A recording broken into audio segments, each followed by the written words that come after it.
you should end up with it. Okay? So it'll be... Go crazy! Go stupid! Isaac, shut the hell up! Damn!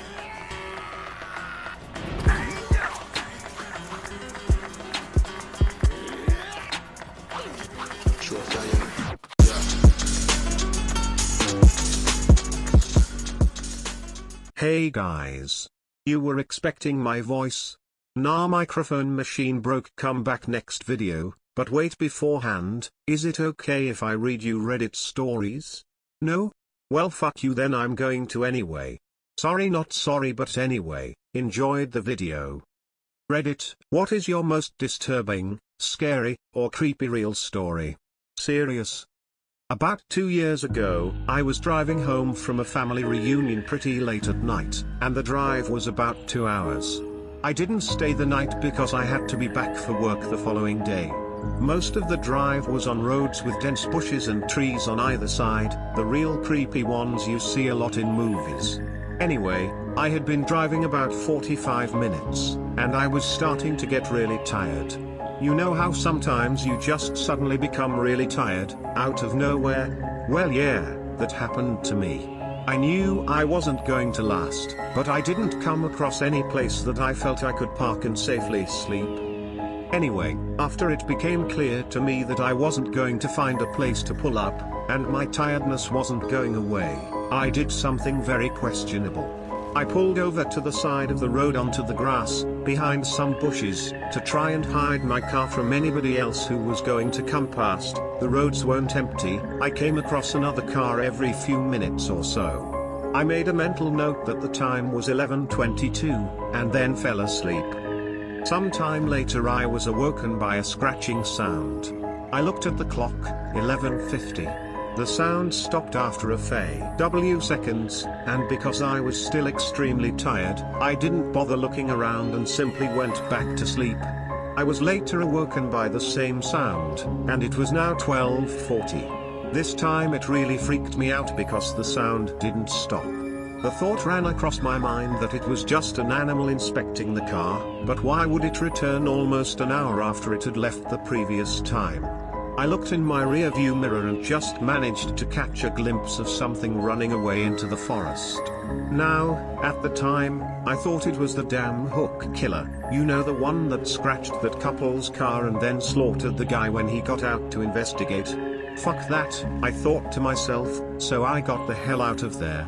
There was a bend no more than 100 yards up the road, and as I came around it, there was a fucking car, parked off to the side of the road with the driver's side door opened.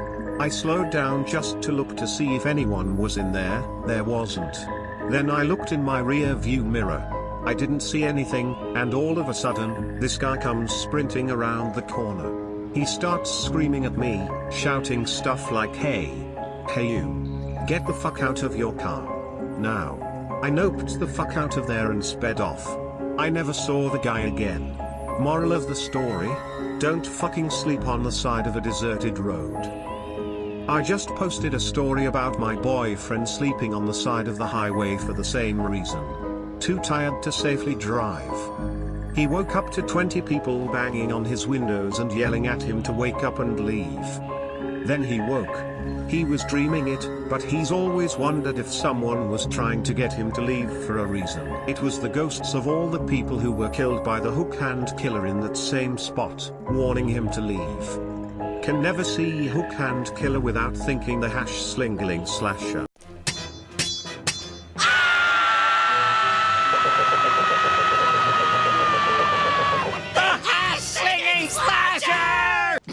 A few summers ago I went for a bike ride around midnight with a friend.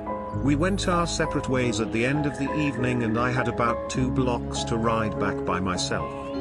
Because of construction I had to ride on the sidewalk, but the streets were dead, but it wasn't a problem until right where I was about to turn left onto my street. There was this man walking by himself, maybe 40s, a little scruffy but not homeless. The sidewalk was narrow and I didn't want to freak him out, so when I got about 6 feet behind him I said, "Hey, behind you." And he turned around and gave me this super angry look. I turned down me street and he started to follow me, literally screaming about how I was a fucking cunt and he was going to kill me and all that. I live right off the corner and I didn't want him to figure that out, so I decided to do another loop around the block. That's not the scary part. The scary part is that when I looped back around and looked down the street, I saw him standing on my fucking front stoop staring out at the street like the motherfucker knew I lived there. He saw me ride by again but he didn't say anything. I ended up going back to the friends, but my bike got stolen from the alleyway by the house 2 days later. Edit, the guy in question was definitely not actually homeless.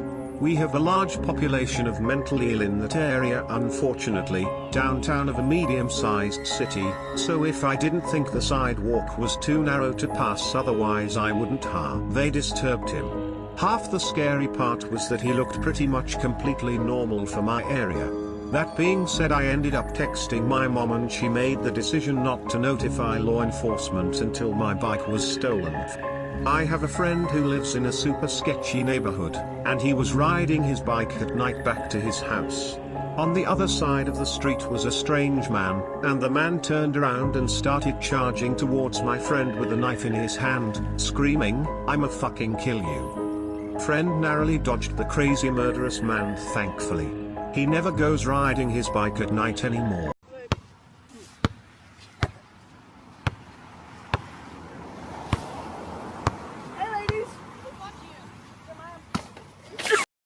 I was delivering a hot tub to this contractor/realtor in this fancy gated community near Branson, Missouri. When I arrived, the construction workers were in charge of telling me where the thing was supposed to go. It was going on the 4th floor balcony, but because of the way the house was built, the 4th floor was ground floor. The other 3 floors were on the side of a hill, but the driveway was even with the first 4th floor entrance, if that makes sense. So, lot of construction going on, but to get the hot tub on the balcony, I had to make a ramp, take it from the drive, down into the yard, up a ramp to the porch, through the living room door, across the living room, out the back patio doors onto the deck. Problem with this was, the deck was unfinished. A huge section of decking was missing. They had literally installed only enough decking so that I could go from the patio doors to the far corner of the deck where the hot tub would sit. There was no railing. The hot tub weighed 900 pounds and it was a 4-story drop if I fell. The construction workers volunteered to help me. We got it out onto the deck, crossed the narrow bridge of installed decking to the corner, and I was about to lay it down. You move these on a dolly while the hot tub is on its edge for clarification. Laying it down isn't that hard. You tilt it, bring it down to your lap, grab the strap securing it to the dolly and lower it to the deck. It's very controlled and I'd done it thousands of times. However, this deck wasn't finished, so the contractor wanted to leave it on its edge. It's a lot harder to take it off when it's standing up, because the dolly is under a 900-pound tub. But, I've done it before. I told them that we would have to put blocks under one side of the dolly, tilt the tub and pop the straps to release the dolly so it could be removed from the area. Then you tilt the hot tub back, remove the blocks and then set the hot tub down on the deck. Problem, the deck wasn't wide enough to allow me to do this safely. I popped the strap on the hot tub, put the blocks under, and I tilted the hot tub, but that put me with my feet 4 inches from the edge of the deck with nothing but 4 stories of air behind me. We were able to free the dolly on one side, but not the other. The hot tub had to be leaned over further toward me. I tell everyone to freeze and they do. I didn't want anyone messing with it because I had to shift my feet back 5 inches so my heels were off the deck. I'm freaking out, but it's all going smooth. I have a construction worker on each side of me helping support the tub, 3 construction workers freeing the dolly, and 1 useless worker playing with the strap that is going to secure tub to the house so that the wind doesn't blow the tub over. We are inches from having the dolly freed when one of the construction workers freeing the dolly gets impatient and kicks the corner of the tub to dislodge it from the dolly. It works for him, but unfortunately for me, I didn't have my feet set yet. I shout that I'm falling. The 2 guys beside me take the weight of the tub, but no one can get to me. My arms are windmilling, I'm bent almost double backwards trying my damnedest to stay on the deck. I can see the boulders down below out of the corner of my eye. I'm falling and there isn't anything I can do about it. I feel myself go. I'm falling. My heels slip out from under me and no one can reach me, but then suddenly, I'm flying forward. Something is under the small of my back and it's slamming me into the bottom of the tub. The dolly is removed and the tub stood up with me hugging it before I find out what saved me.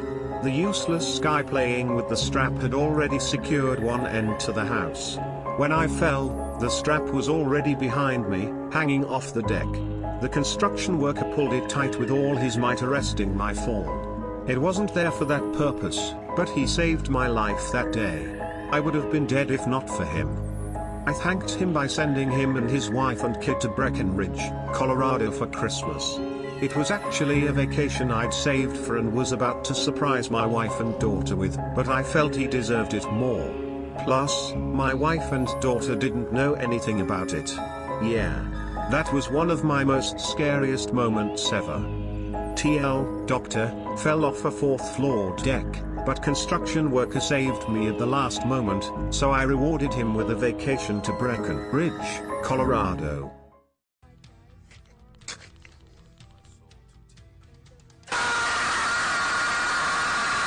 Looks like that's all for now. If you're new and like this kind of shit, hit that thumbs up.